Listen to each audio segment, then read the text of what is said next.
तो आज का जो हमारा शेयर रहने वाला है वो है KRN heat exchanger and refrigeration limited. Share में अप्रॉक्स 1.5% का आज हमें तेजी आते हुए देखने को मिल रहा है और यहाँ पे 6 मंथ्स के टाइम फ्रेम पे अपने इनिशियल लेवल से काफी एक बढ़िया रिकवरी आते हुए देखने को मिल रहा है। शेयर में काफी शेयर अपने ऊपरी लेवल से करेक्ट भी हो गया था, अप्रॉक्स 1000 का हाई लगा या 1000 के अप्रॉक्स हाई लगाया शेयर, वहां से बड़ी गिरावट आई शेयर में। गिरावट के बाद अप्रॉक्स शेयर पहुंच गया था अप्रॉक्स 589 के राउंड। वहां से जो रिकवरी आई है शेयर में, now it's trading at like all time high के आसपास ही ट्रेड करते हुए देखने को मिल रहा है। एंड 1000 के ऊपर क्रॉस कर जाता है तो हमें फिर से नया हाई बनाते हुए देखने को मिल सकता है शेयर। तो क्या ये फंडामेंटली उतना स्ट्रॉन्ग है कि आगे नेक्स्ट 5 ईयर्स के लिए हम we can hold it this share? Because अगर आप इसको एक 5 ईयर्स के टाइम फ्रेम देखो तो 2024 के अराउंड ये लिस्टिंग हुआ था, as I much I remember, या अक्टूबर के अराउंड 2024 लिस्टिंग हुआ। लिस्टिंग के बाद हमें एक अच्छा मूवमेंट आया शेयर में अपने इनिशियल लेवल से, एंड उसके बाद एक बड़ी गिरावट एंड अगेन एक बढ़िया मूवमेंट्स आते हुए देखने को मिल रहा है। तो क्या ये मूवमेंट्स कंटिन्यू रह सकते हैं? कंपनी के फंडामेंटल्स कैसे हैं एंड रिजल्ट्स पर्सपेक्टिव से मेरा क्या ओपिनियन शेयर को लेकर मैं आपके साथ वो रखने वाला हूँ। तो बिना किसी देरी के will directly dive into this companies results and fundamentals eight the same moment. तो यहाँ पे हम बात कर ले तो कंपनी करती क्या एक्चुअली? तो कंपनी मैन्युफैक्चर करती है fans and tube type heat exchangers for the heat ventilation, air conditioning and refrigeration industry. Okay, अब वही अगर हम इसके मार्केट कैप की बात कर ले तो 5000 करोड़ के आसपास का मार्केट कैप लेके बैठी है। Yes, it is an over valued share, 85 के अराउंड स्टॉक का पी आ चुका है एंड इंडस्ट्री पी 25 के अराउंड है, तो हाईली ओवर वैल्यूड है, ऑब्वियसली बात है। आरओसी की आरओई की बात कर ले तो यहाँ पे आपको 16.8 और 20.8 का आरओसी आरओई देखने को मिलेगा। डेप्ट की बात करो तो 30 करोड़ के आसपास का डेप्ट है, विच मैक्स डेप्ट इक्वल टू 0.006। बैलेंस शीट की बात कर लो तो यहाँ पे आपको जो इनके रिजर्व्स हैं वो 466 करोड़ के रिजर्व देखने को मिलेंगे। यस, अच्छे रिजर्व से कंपनी को अपने रिजर्व इंक्रीज करते हुए देखने को मिल रहे हैं एंड बोरिंग्स कम करते हुए देखने को मिलती है company. Now that's a good sign here.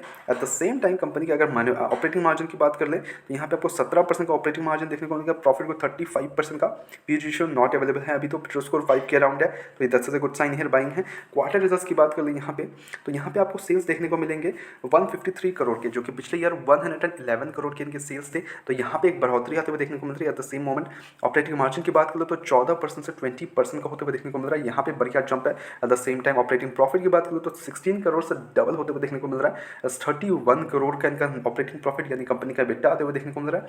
Net profit 14 crore से 23 करोड़ का नेट प्रॉफिट आते हुए देखने को मिल रहा है, ग्रेट साइन है। अर्निंग पर शेयर 2.21 से 3.65 आते हुए देखने को मिल रहा है। अब देखो जैसे जैसे कंपनी का अर्निंग पर शेयर वगैरह इंक्रीज होंगे तो इंक्रीज होते होते किस पे इसका इंपैक्ट कहाँ देखने को मिलेगा? इसका इंपैक्ट देखने को मिलेगा हमारा इसके स्टॉक का पी पे, because as you all know कि पी हम कैलकुलेट कैसे करते हैं, current price divided by the earning per share. तो ऑब्वियसली अर्निंग पर शेयर जितना जितना इंक्रीज करते जाएगा स्टॉक का पी वैसे वैसे हमारा डिक्रीज अप होता जाएगा। तो यहाँ पे बहुत बढ़िया हमें डिक्रीज अप होते हुए देखने को मिल सकता है इन द फ्यूचर, बट अभी के लिए yes the stock is totally over valued share, not at all a doubt. Investors की बात कर ले तो 70% का स्टेक यहाँ पे प्रमोटर्स के पास है, यानी कि जो मेजोरिटी स्टेक है वो अभी भी प्रमोटर्स होल्ड करते हैं। Now that's a good sign. Public की बात करें तो 17% का स्टेक होल्ड करते हैं, एफआईएस और डीएस कंबाइंड यहाँ पे अप्रॉक्स यहाँ पे 12-13% का स्टेक होल्ड करते हैं, ये भी अच्छी साइन है। एट द सेम मोमेंट देखो छोटी कंपनी के ऊपर अगर हमें एफआईएस और डीएस का इतना कन्विक्शन देखने को मिलता है तो वो एक कन्विक्शन टोटली आ ही जाता है। तो कंपनी के रिजल्ट्स पर्सपेक्टिव से I am saying this totally yes, totally pass है, results are actually good here. Fundamentals perspective से यस टोटली फंडामेंटल स्ट्रॉन्ग है, कोई इशूज़ नहीं है, बट यहाँ पे सबसे ज़्यादा मेन इशू जो हो अभी के लिए मेरे को लग रहा है वो है स्टॉक का पी। स्टॉक का P is highly over valued because share continuously एक तरफा मूवमेंट दे रहा है, अभी के लिए एक तरफा मूवमेंट है। तो यहाँ पे आपको करना क्या है? ओके, तो what we can do here is कि आप इसको तेज़ी में ना पकड़ के आपने अगर निचले लेवल पे कहीं पे खरीद के रखा है शेयर को तो टोटली होल्ड कर सकते हो, because fundamentals are totally strong here, कोई इशूज़ नहीं है। तो आप निचले लेवल पे खरीद के रखा है, आराम से बैठो, कोई इशूज़ नहीं है, आराम से प्रॉफिट एंजॉय करो। बट अगर आपने कहीं पे ऊपरी लेवल पे खरीद के रखा है, ठीक है, तो आप एवरेज आउट, ये आपका मूवमेंट था, ठीक है, ये आपका टाइम था कि आप इसमें एवरेज आउट करो, बट ये टाइम नहीं है कि आप एवरेज आउट करो इस लेवल्स पे, बिकॉज इस लेवल्स पे अब यहाँ से क्या होगा कि थोड़ा सा हमें वॉलिटिलिटी देखने को मिल सकती है। अब टोटली कोई भी शेयर हमेशा भाग नहीं सकता है, टोटली कभी भी कोई शेयर हमेशा ऊपरी लेवल पे नहीं रह सकता, वो कभी ना कभी एक लेवल्स पे करेक्ट होगा ही होगा, और वो करेक्ट होने के बाद वहाँ पे कंसोलिडेट करेंगे, उसके बाद मूवमेंट आए तो बेहतरीन है। अब इस शेयर में क्या होगा कि यहाँ पे हमें थोड़ा सा अगर गिरावट में आए तो उस लेवल्स पे आपको अगर फ्रेश एंट्री लेनी है तो you can go ahead, but आपका जो पर्सपेक्टिव है वो लॉन्ग टर्म होना चाहिए, बिकॉज शेयर अच्छा है, फंडामेंटल स्ट्रॉन्ग है, रिजल्ट्स आर गोइंग ग्रेट, हमें प्रमोटर्स का भी अच्छे वैल्यूज़ देखने को मिल रहे हैं। Eight the same time FIS का गुड है, कोई इशूज़ नहीं है।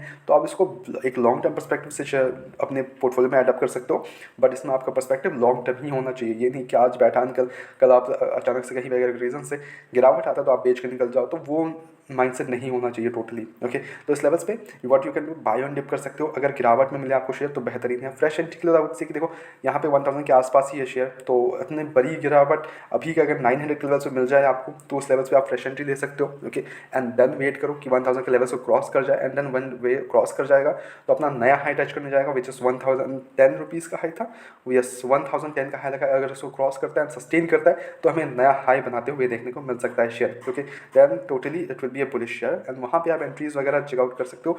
जो नेक्स्ट टारगेट्स रहेंगे वो हम रिवाइज करेंगे। ओके, अदरवाइज अभी के लिए जितने निचले लेवल पर खरीद के रखा है आराम से बैठो, लॉन्ग टर्म पर्सपेक्टिव रखो, शेयर बहुत बढ़िया है, शेयर ऐसे भागते रहे, कोई इशूज़ नहीं है। Okay, eight the same moment fresh entry के लिए आउट सजेस्ट कि आप बाय ऑन डिप करो, जैसे गिरावट मिले आपको शेयर आप उस लेवल्स पे एंट्री ले सकते हो। ओके, बट आपका पर्सपेक्टिव लॉन्ग टर्म होना चाहिए। ओके, बट यहाँ हमारी तरफ से कोई भी बाय सर्कमशन बिल्कुल भी नहीं होना, बिल्कुल भी नहीं है। प्लीज़ एजुकेशन पर्पस के तौर पर वीडियो को देखो, go ahead on research as well and then make the investments. Blindly किसी भी विषय से इन्वेस्टमेंट्स ना करें। ऐसे रेगुलर अपडेट्स के लिए चैनल को सब्सक्राइब करो, वीडियो को लाइक करो। मिलता है नेक्स्ट वीडियोस में।